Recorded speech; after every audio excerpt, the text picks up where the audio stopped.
For my signature assignment, I decided to create PowerPoint slides to teach my students the draw a picture problems topic that we learned earlier in the semester. I have decided to use the chicken and cows problems as my introductory lesson only because I find it the most quickest and easiest to learn. As we go on throughout the week, the more challenging they will get. For the sake of time, though, we will only go through Suppose Monday's lesson in my classroom today. To start off my slides, we have the student objective. By the end of today's lessons, students should be able to use and analyze drawings to solve an algebraic equation on their own. Now, this should not be here. It should actually be will, because that's how an objective is supposed to look like. As I warm up my students, my students will be able to brainstorm ideas as to what a picture problem may be or what and why they are done for. After thinking it through, they will be expected to share with their partner or their group. Once we have shared their overall ideas as a class, I will share my own brief answers and explanations which I have hidden on my board, on my PowerPoint. So once all of the children have shared and had their time to speak their mind, I will show and explain my answers, which you can review on the PowerPoint. The best way that I've always found to learn math is by initially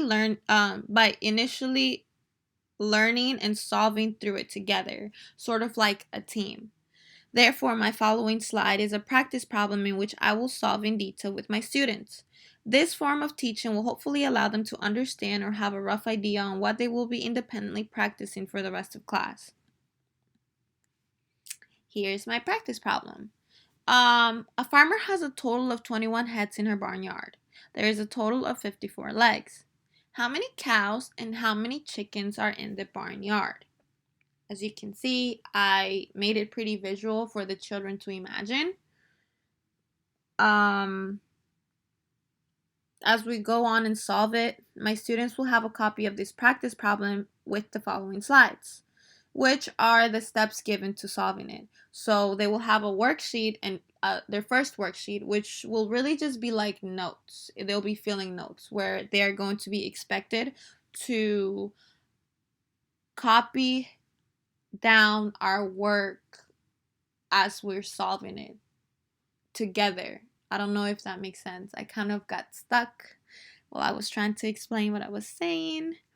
But yes, this sheet will later on be used as a reference in case they need a reminder during their independent time. That way I can minimize the amount of questions from all of them.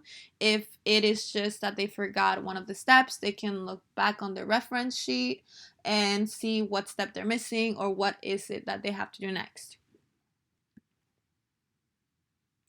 As we go on through my solution steps, students will be asked to volunteer and complete the task up on the Promethean board.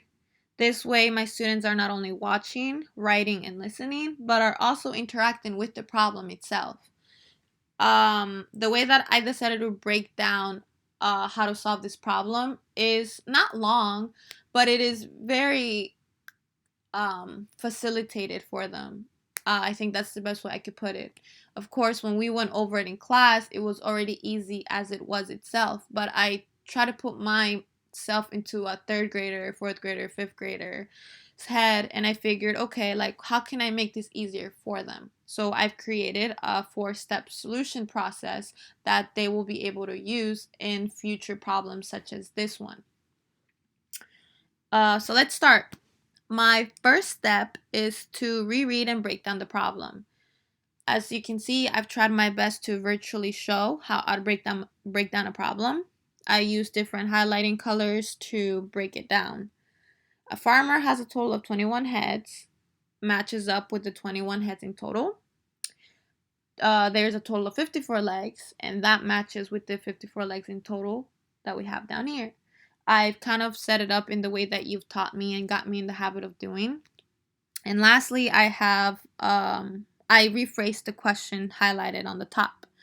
How many cows and how many chickens are in the barnyard is really just asking us to find how many of those 54 legs are chickens and cows.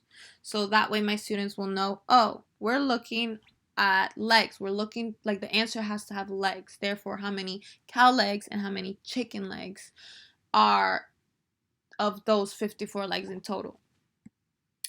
My second step is drawing out the information provided in the question. Now, a question that I would ask my students as we go through the second step is, what is the first thing we can easily draw and need before finding the answer? Obviously, this can be answered in two different ways. It could either be the 21 heads, which I chose to start off with because I figured it's the best way to start off with, or other students might just immediately tell me, oh, we have 54 legs in total. But unfortunately, we cannot draw any legs on 0 bodies. So obviously the bodies have to be drawn first. Now, this is one of the slides where I would ask a child to volunteer and come up and just solve this step on its own. So here we go. We have circles to represent the heads, and they will just move out 21 heads as it asks, and that is what we'll start off with, and then we will label them to make sure that we have 21 heads. That way they get used to the habit of checking the work as they're going, so they don't have to redo the problem all over again just because they made a mistake at the beginning or in between. I hope that makes sense.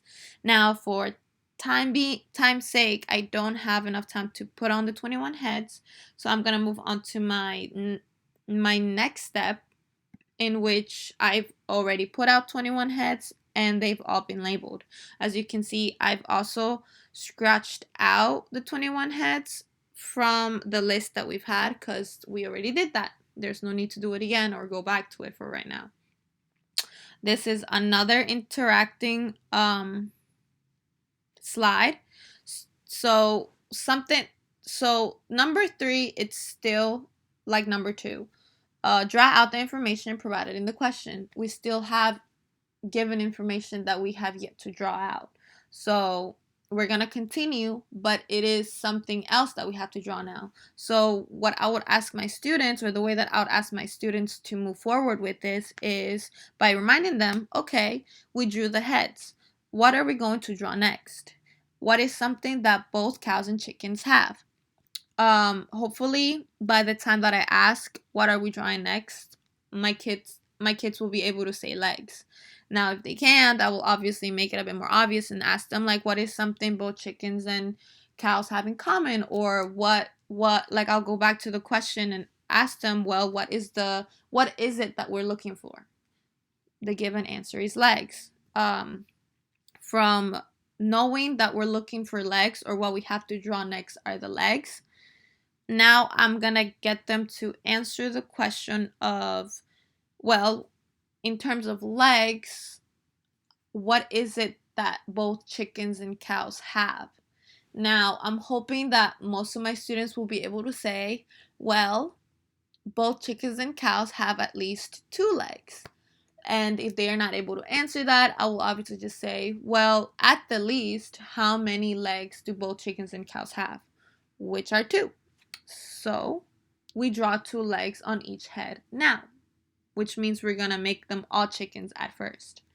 The kids will be able to move the legs here onto each head, which will most likely take me forever. So I am going to move on. But this is basically how we would be able to solve this problem. And everything that we're doing here on the PowerPoint, they have to draw out on the sheet, their cheat sheet given.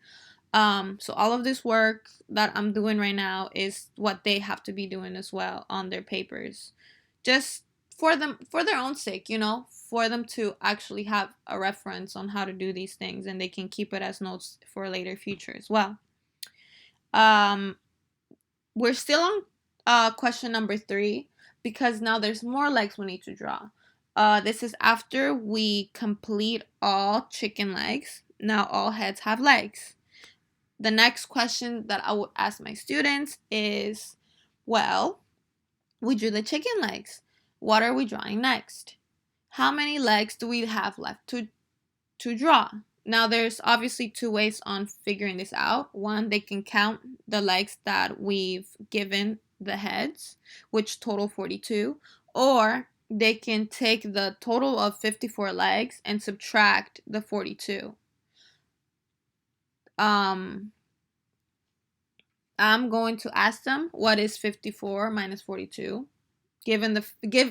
After them giving me the answer of, oh, we have 42 legs in total, so now we have to take it away from the whole total, which is 54. So 54 minus 42 is 12. That means we have 12 more legs to add on to our heads. Because we're doing cows, that means for each for each leg left, we have to do 2 per body. So then that way it's a full cow, or else it wouldn't be a whole cow. So we'll have another set of students or another student come up and do our cows. So we will count. Right now we have 4, 5, 6, 7, and so on until we reach to 12. Once we reach the 12 legs, we will then be able to visually see which are cows and which are chickens, because the cows will be the ones that have 4 legs and the chickens will be the ones that have 2 legs. For just a better visual, I have turned my cows and my chickens into real cows and real chickens. And this is obviously the final step, kind of. It's basically the final step to finding the answer. So this is just reviewing. A farmer has a total of 21 heads in her barnyard. There is a total of 54 legs. How many cows and how many chickens are in the barnyard? That was our initial question. That is our question. Now, this is where we're going to double check that we have 21 heads in total. So the children will count them all. Once they do, we'll make sure to check that off. And we'll make sure to count how many legs are in total, which should be 54. After making sure that we have the 21 heads and the 54 legs, we will count how many cows and how many chickens we have. And that will give us the answer to the problem. There is 6 cows and 15 chickens in total. And that's how you basically find the answer. That's what the children will be able to learn, and they will further practice for the rest of the class. However, I do have an extra step for my students because I do want them to succeed, and I do want them to get into habits that will get them to that success without struggling, without having to do things over and over and over again. So I have double checking my work, which is very important. I'm going to try to do my best as a math teacher to remind them, not even just in math, but in general, that it is always important to go over your work, go over your actions, go over what you're doing. So I will have this often in most of my lesson plans. I've given them the ways that they could double check their work. I'm obviously not going to go over it right now because it is quite a bit and I'm already talking too much. But this is how they would be able to double check their work, and hopefully they'll be able to do it themselves after on their sheet. Once we're done going over that chunk of the lesson, I would be ending it with my brain check. Once we are done solving the problem altogether, this brain check is just really a few questions for the children to really reflect on what they have just learned and how they feel about the content that was just given to them. Not only for myself to know where they stand with this lesson, but also to make sure that they're holding up well and they finish the day strong and confident. Like, yes, I learned this. This is the moment where questions will be encouraged, opinion, self-expression, anything of it. And obviously it can be by just raising your hand, or maybe have them do thumbs up, thumbs down, anything like that, just to make sure that we're all almost, if not, on the same page. This is where my slide with for the children would end. This is where the presentation would end for the kids. Then they will be handed out their independent work and be asked to complete that for the rest of class.